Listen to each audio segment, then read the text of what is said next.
Hello, I'm Lawrence, and I'm on a quest to uncover all of the memos that Britain and America lost in the pond, and one of those memos pertains to restaurants, specifically the kind of restaurants that might be referred to as casual or family or sit-down restaurants. Depending on how good your short-term memory is, you may recall that I did a similar video for fast food in the distant past of 4 days ago. You may also recall that 57 years ago at the beginning of 2020, restaurants were something that most of us did.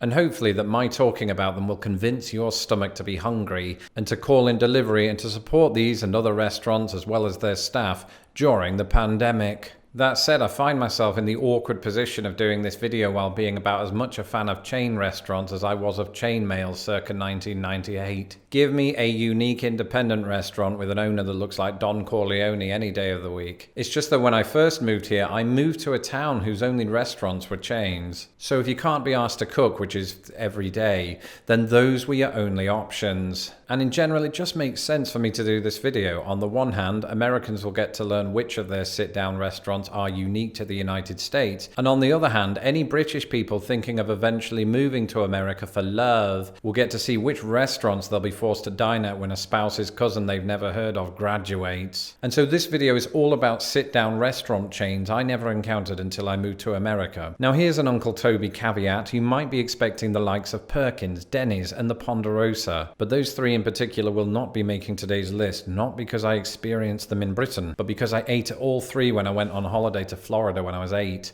I was with my parents. I didn't come on my own. And so, and this is not a comprehensive list, let's take a look at 7 sit-down restaurants that I only encountered after moving to America, ranked from worst to best.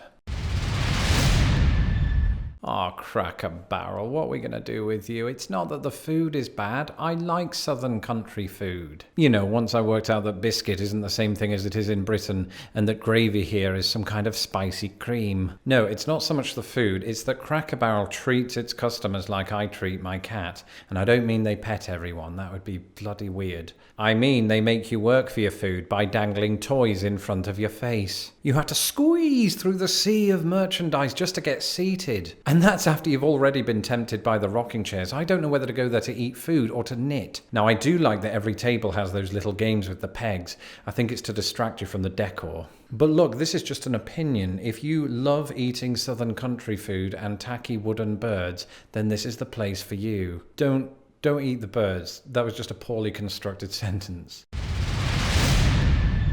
Contrary to popular belief, IHOP is not an Apple product or a song by the Seven Dwarfs. It stands for International House of Pancakes, and because of that, you'd expect that this would be the one on the list that I would have encountered in Britain. And while IHOP has gone international in the Middle East, it's yet to set foot in Britain, and this is because A, restaurants don't have feet, and B, the British only eat pancakes once a year. What? Whoa, back up there. What are you talking about? That's right. Sure, there'll be some British people that eat it more regularly. Uncle Toby comes to mind. But on the whole, British people reserve their pancake eating festivities for Pancake Day, otherwise known as Shrove Tuesday. And in America, they do things a little bit differently. Here, Mardi Gras is sort of a de facto pancake day, along with all of the other days of the year.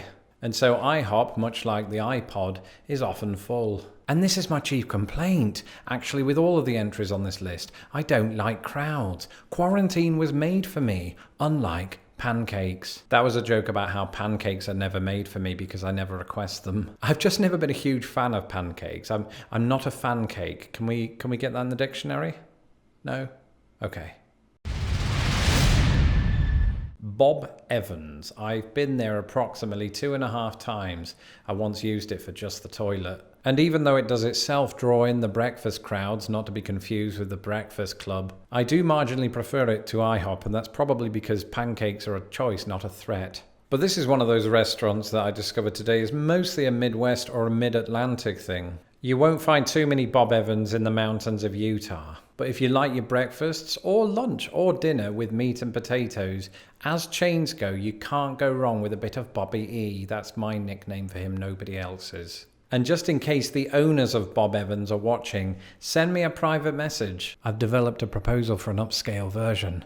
I'm calling it Robert Evans Senior.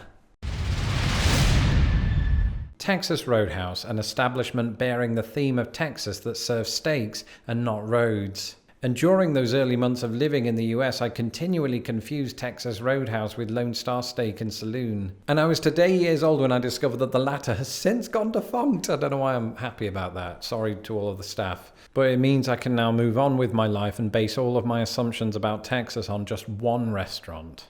And it's a restaurant headquartered in Kentucky that I've only done once, in Indiana. I think it was my birthday. Or someone's graduation.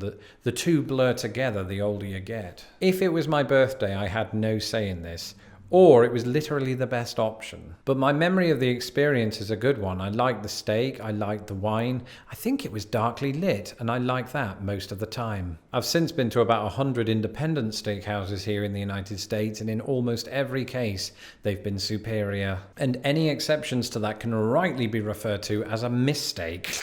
Sorry. Applebee's, again, not to be confused with Apple. Tim Cook doesn't employ little worker bees to do the circuitry yet. Although with the last name Cook, I always imagine how hilarious it would have been if he'd have gone into the restaurant business. Imagine the marketing opportunities if he opened a restaurant called the Three Tims with Tim Curry and Tim Rice. Applebee's is not that. While I used to shed about 1,200 British pounds at the Apple store, I always leave Applebee's about 12 pounds heavier. But I can largely tolerate Applebee's, mostly for its atmosphere. Something you should know about me is that I actually don't mind crowds too much if I'm really drunk. That's been my experience at Applebee's. The volume level is as large as the portions. Although last time I was there I had to complain to management because whoever was in charge of the music let Nickelback happen. All that aside, Applebee's is another place that's gone international in the Middle East again. I forgot to mention a moment ago that surprisingly that's also true of Texas Roadhouse. There are 3 countries in the world with United in the title. You'd think the United States and the United Arab Emirates would share with the United Kingdom. It's okay, we have plenty of good restaurants of our own. I'm just trolling. Yes, Red Lobster. This one was always going to get lost in the pond because lobsters are found at sea. And Red Lobster's pretty good. It's not just lobster, it's seafood in general. And I'm a bit of a maverick when it comes to Red Lobster. I always go for the least obvious thing on the menu. Fish and chips, usually. And they absolutely stuff you with biscuits. Again, not digestives, but bread rolls. And when I say stuff you, I'm not being literal. The staff are pretty good about keeping their hands to themselves. Now, to any of my British viewers, the portions at this place are almost as big as the prices. So you won't be eating there every day, otherwise you'll die. You might go there for a special occasion, a birthday, an anniversary, but definitely not graduations. Students can't afford it. And it almost doesn't matter which state you're living in because all but about 5 boast a Red Lobster. And once again, you'll also find them overseas, in Southeast Asia, the Middle East, and not the United Kingdom. A restaurant that specializes in Italian-American cuisine, the Olive Garden sometimes gets a bad reputation, and I can't remember why. To me, it's the classy one. If you close your eyes, you feel like you're in the Mediterranean, but in the Matrix with Frank Sinatra and American accents. It's nothing like the Mediterranean. But it is nice. It has a good atmosphere. Amazing breadsticks. How in 5 years have I not spoken on this channel about Olive Garden breadsticks? They are to die for. And the other food is nice too. Again, an array of seafood and pasta dishes. Now, it could be that my glowing review of the Olive Garden is heavily influenced by wine. Definitely is. But did I mention their breadsticks, which don't have any salt on them, and I'm definitely not the person to seek for dietary facts. Again, Britain has no shortage of Italian-themed restaurants, but it has a nice round number of Olive Gardens. 0. To be fair, it hasn't got an international presence in general, except in the Middle East. That's it for this episode. Thank you for joining me. If this video made you hungry, then whet your appetite by eating my tweets. You can do so by following me at Lost in the Pond US. And also don't forget to subscribe to my channel so that my videos, unlike Walt's special, don't get lost in the pond. A huge whale-sized shout out to my patrons who make these videos possible. If you can support this channel, then go to patreon.com/lostinthepond. Until next time, have a good day and come back soon.